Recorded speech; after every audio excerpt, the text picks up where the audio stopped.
आवर्जून एक सुजाण मतदार म्हणून तुम्ही वाचा. ते वाचल्यानंतर त्या गोष्टींवर अभ्यास करा की आपल्या भागात कोणते विकासाची कामं मागण्यासाठी किंवा त्या विकासाच्या कामावर मतदान मागण्यासाठी आले. जर ते काम येणाऱ्या काळात झालं नाही तर तुमची आणि या उमेदवाराची आणि आमची गाठ आहे. म्हणून तुमचंही तेवढंच कर्तृत्व बनतं की तुम्हीही त्या प्रश्नांचा पाठपुरावा तेवढ्याच जोमाने तेवढ्याच उमेदीने करा.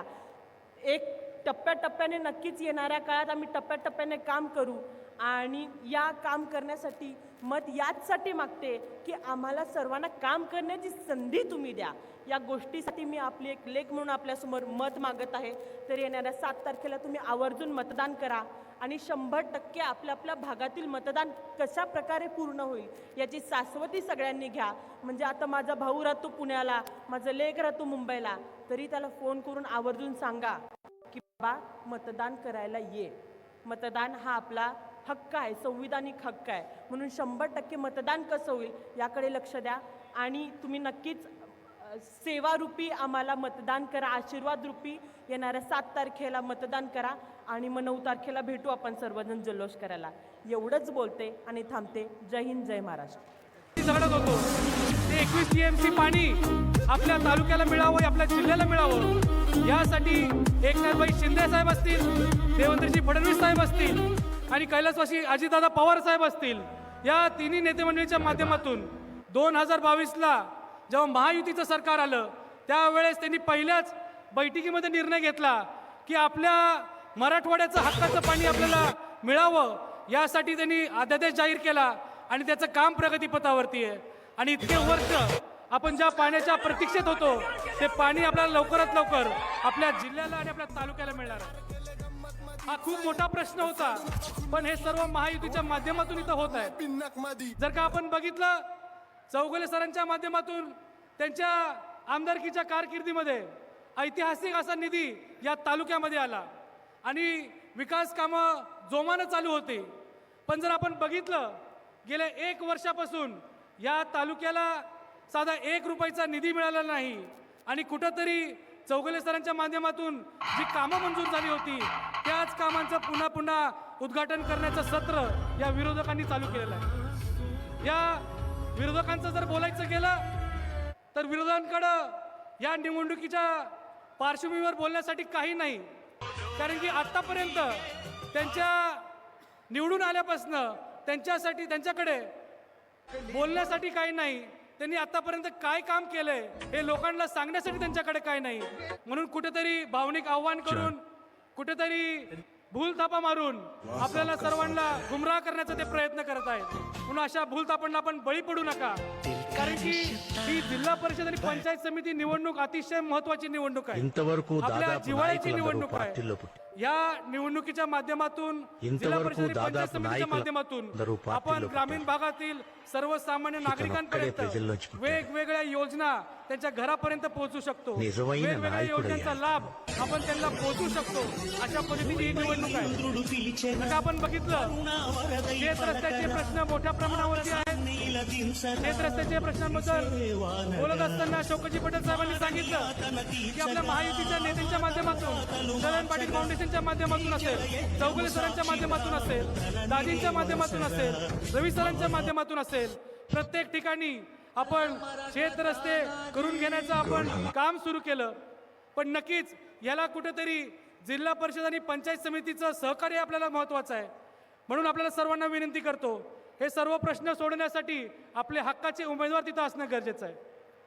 लाडक्या बहिणींसाठी एकनाथभाई शिंदे जेव्हा मुख्यमंत्री झाले त्यावेळेस त्यांनी एकनाथभाई शिंदे साहेब असतील, फडणवीस साहेब असतील, अजितदादा असतील यांच्या माध्यमातून लाडकी बहीण योजना सुरू झाली आणि या लाडक्या बहिणींचा योजनेचा फायदा सर्व महिलांनाच मिळतोय.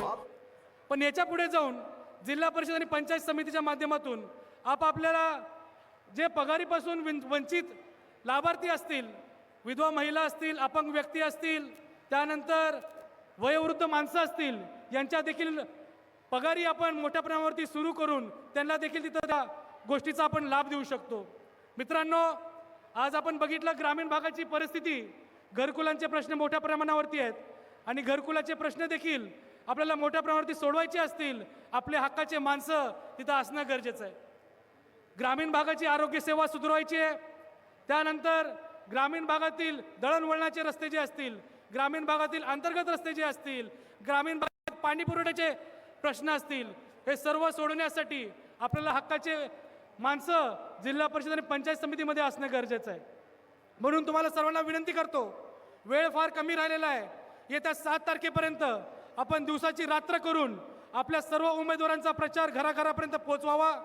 आपली धनुष्यबाण निशाणी असेल, कमळ निशाणी असेल, घड्याळ निशाणी असेल, ही प्रत्येक घराघरापर्यंत पोहोचून महायुतीचा प्रचार आपण जोमानं करावं, एवढी मी तुम्हाला विनंती करतो.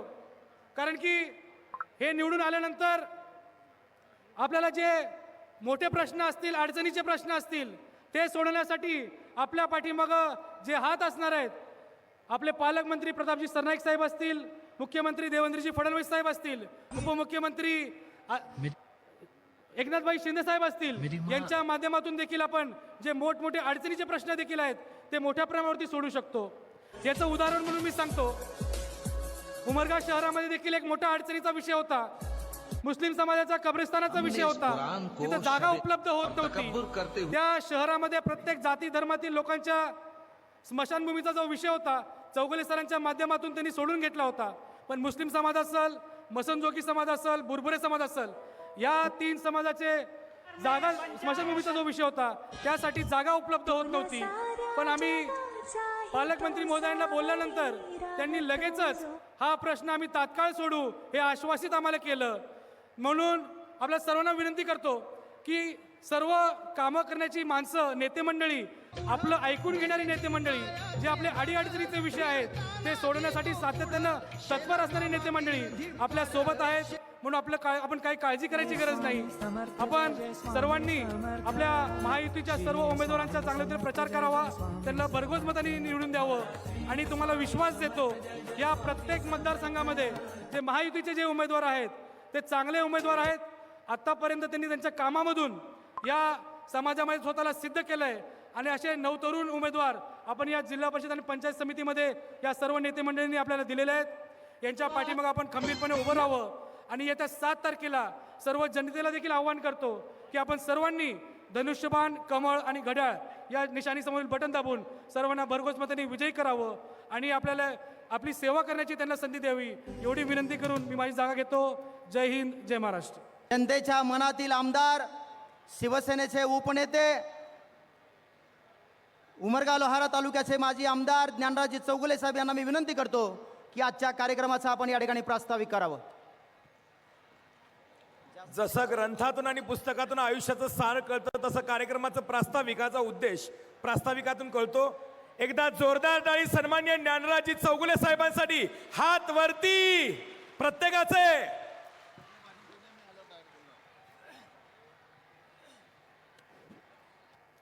सिंहासनाधीष्ट उपकृष्ण महाराष्ट्र जाणता छत्रपती शिवबा अय्यंबा तुळजाभवानी, तमाम हिंदूचे हिंदू सम्राट शिवसेना प्रमुख बाळासाहेब ठाकरे, घटनेचे शिल्पकार डॉक्टर बाबासाहेब आंबेडकर, ज्ञानज्योती सावित्री फुले, महात्मा ज्योतिबा फुले, 12व्या शतकात समतेचा विचार देणारे महात्मा बसवेश्वर, साहित्यरत्न अण्णाभाऊ साठे, मा रमाई, मा भीमाई, मा जिजाऊ, मा अहिल्या या थोर व्यक्तींना विनम्र अभिवादन.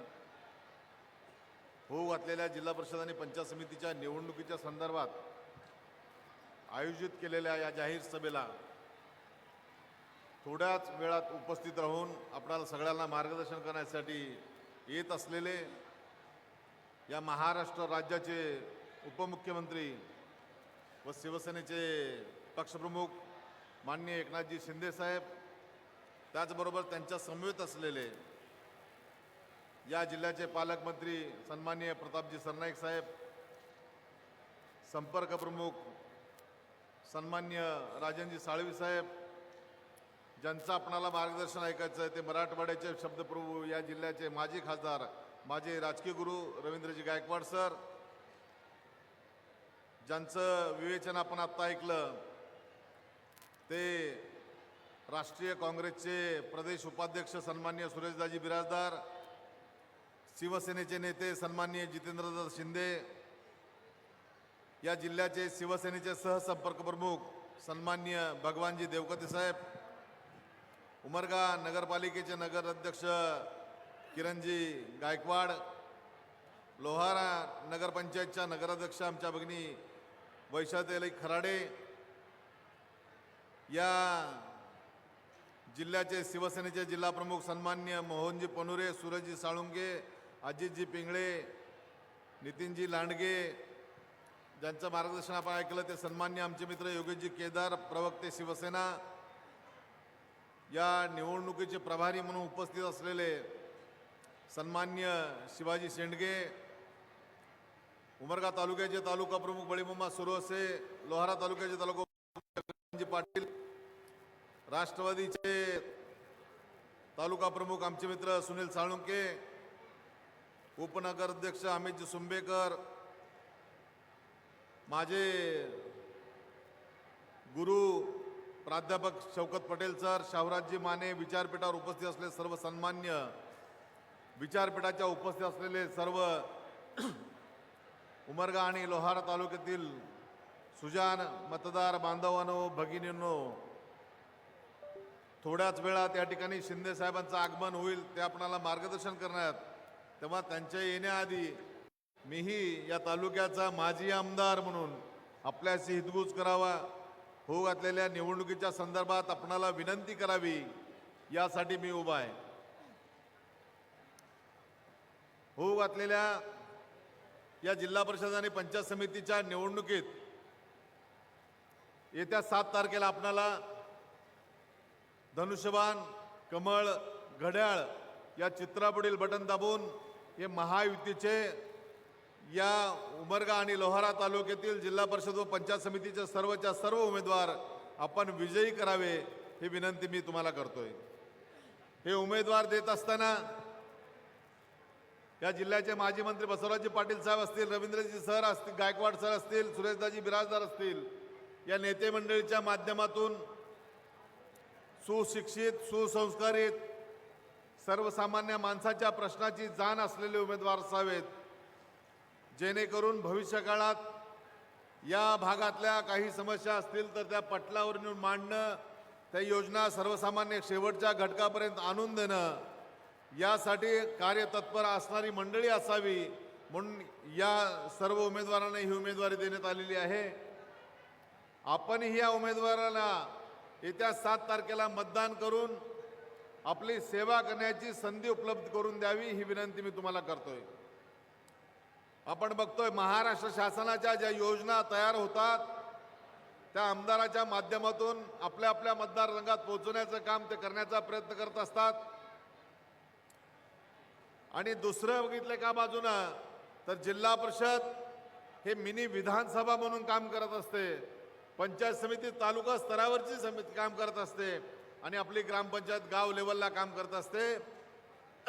तेव्हा महाराष्ट्र सरकारच्या वतीनं आलेला जो निधी असतो तो जिल्हा परिषदला येतो, जिल्हा परिषदच्या माध्यमातून पंचायत समिती आणि ग्रामपंचायत.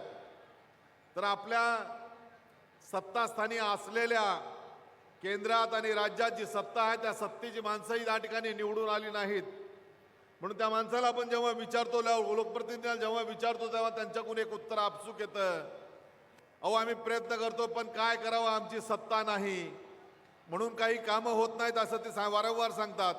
आता भाषणाच्या निमित्तानं, मत मागायच्या निमित्तानं येत असताना सुद्धा त्यांचं तेच ठरलेलं आहे.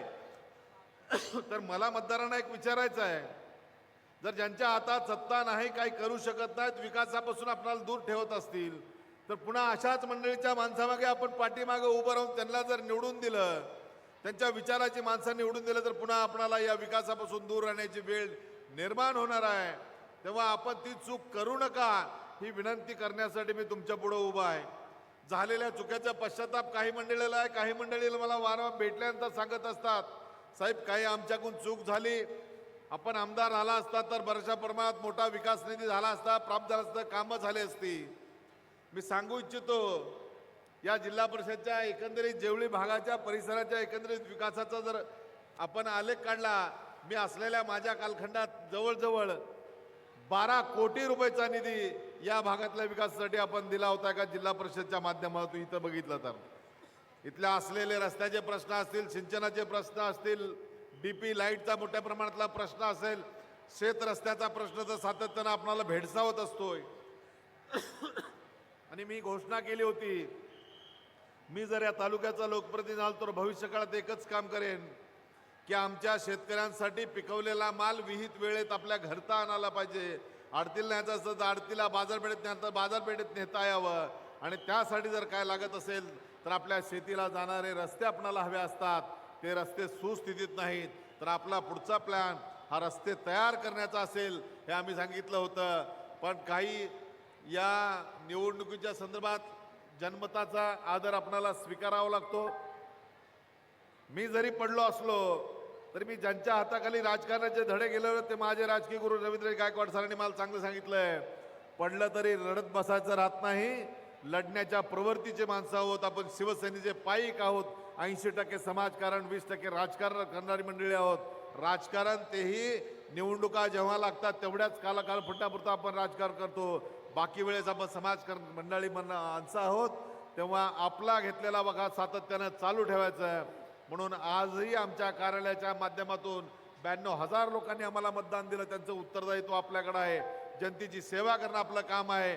म्हणून आम्ही ते कार्यालय आजही चालू आहे. तुमच्या ज्या काही प्रश्न निर्माण झाल्या त्या सोडवण्यासाठी आम्ही वचनबद्ध आहोत. ते कामही करतो. भविष्यकाळातही आपणाला ती कामं करायची असतील आणि हे सत्यस्थानी असलेल्या मंडळीच्या विचाराची मंडळी आपणाला या ठिकाणून शिंदे साहेबांचं आगमन झालेलं आहे. ते थोड्याच वेळात व्यासपीठावर येणार आहेत. यानंतर त्यांचं विवेचन आपल्याला ऐकायचं आहे. पण या भागातल्या एकंदरीत समस्याचा पाढ जर बघितला आपण तर काही प्रश्न माझ्या मनात अजूनही अनुत्तरित राहिले आहेत. ते करण्यासाठी मी भविष्यकाळात प्रयत्न करेन. सरकार दरबारी लागणारा निधी आणण्यासाठी या मिनी विधानसभेचे सर्वच्या सर्व आमचे जिल्हा परिषदचे सदस्य प्रयत्नवादी राहतील.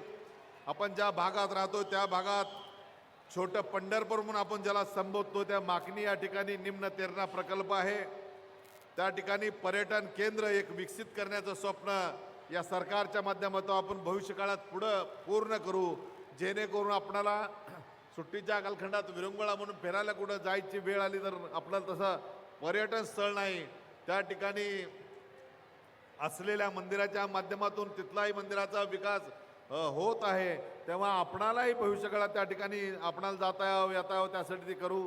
त्याचबरोबर लोहारा शहराच्या आजूबाजूच्या परिसरात भविष्यकाळात MIDCची निर्मिती आपणाला कशा पद्धतीनं करता येईल त्याचाही प्रयत्न या नंतरच्या कालखंडात करून या मंडळीच्या माध्यमातून यांना विजयी केल्यानंतर आपण ती MIDC कशी आणता येईल त्या बाबतीत प्रयत्न करू. लोहाराच्या बस स्थानकाचं सुशोभीकरण करून त्या भागातून ग्रामीण भागाकडून जाणाऱ्या शहराकडच्या एसट्या अतिरिक्त कशा पद्धतीनं आपणाला वाढवता येत आहे तेही वाढवण्याचा प्रयत्न या ठिकाणी आपण करू. त्याचबरोबर मतदारसंघात बौद्ध, मातांग, धनगर, बंजारा, महादेवकुळी, राजपूत, बेरड, माळी, अल्पसंख्याक आदी भरपूर समाज आहे. त्या वेगवेगळ्या समाजाच्या त्यांच्या होऊ घातलेल्या काही अडचणी असतील, त्या समाज बंदराची निर्मिती असेल, त्यांच्या एखादा सभा घ्यायचा असेल, मंगल कार्याचा विषय असेल तर त्याही अनुषंगानं ते सभामंडप भविष्यकाळात निर्माण करण्याचं कामसुद्धा आपल्या माध्यमातून निश्चितपणानं करून घेऊ. उमरगा इथं पंचायत समितीची नवीन इमारत व्हावी हा माझ्या कालखंडातला प्रयत्न होता. तीही गोष्ट पाईपलाईनमध्ये आहे. थोड्याच दिवसात त्या ठिकाणी पंचायत समितीची इमारतसुद्धा होईल. आपण बघितलं सेंट्रल बिल्डिंगची मोठी इमारत त्या ठिकाणी उमरगा या ठिकाणी होऊ घातलेली आहे. त्याचं काम मोठ्या प्रमाणात चालू आहे. कोर्टाची अद्ययावत इमारत झालेली आहे. रस्त्याच्या अंतर्गत प्रश्न बऱ्यापैकी आपण मार्गी लावण्याचा प्रयत्न केला आहे. शेत रस्त्याचा प्रश्नसुद्धा भविष्यकाळात मार्गी लावू हेही या ठिकाणी मी नम्रपणानं सांगू इच्छितो. आरोग्याच्या सेवा असतील, सर्व या शाळेच्या जिल्हा परिषदच्या शाळेच्या व्यवस्थापनाच्या बाबतीतला विषय असेल, ग्रामीण भागातल्या सर्व अडीअडचणी असतील तर या जर सोडवायच्या असतील तर त्याचं मेडिएटर माध्यम जर कोण असेल तर ते जिल्हा परिषदेचे सदस्य असतात, पंचायत समितीचे सदस्य असतात. तेव्हा जिल्हा परिषद आणि पंचायत समितीच्या या सगळ्या सदस्यांना आपण विजयी करावं एवढी कळकळीची विनंती करतो. आणि मी जास्त न बोलता मी तुमच्यातला आहे. भविष्यकाळात आपण चर्चा करून ही सगळी कामं करू एवढं एक अभिवचन देतो. आणि तुमच्यातला सरातला अडसर न होता मुख्यमंत्र्यांचं आगमन झालेलं आहे. मी माझ्या वाणीला पूर्णविराम देतो. जय हिंद, जय महाराष्ट्र.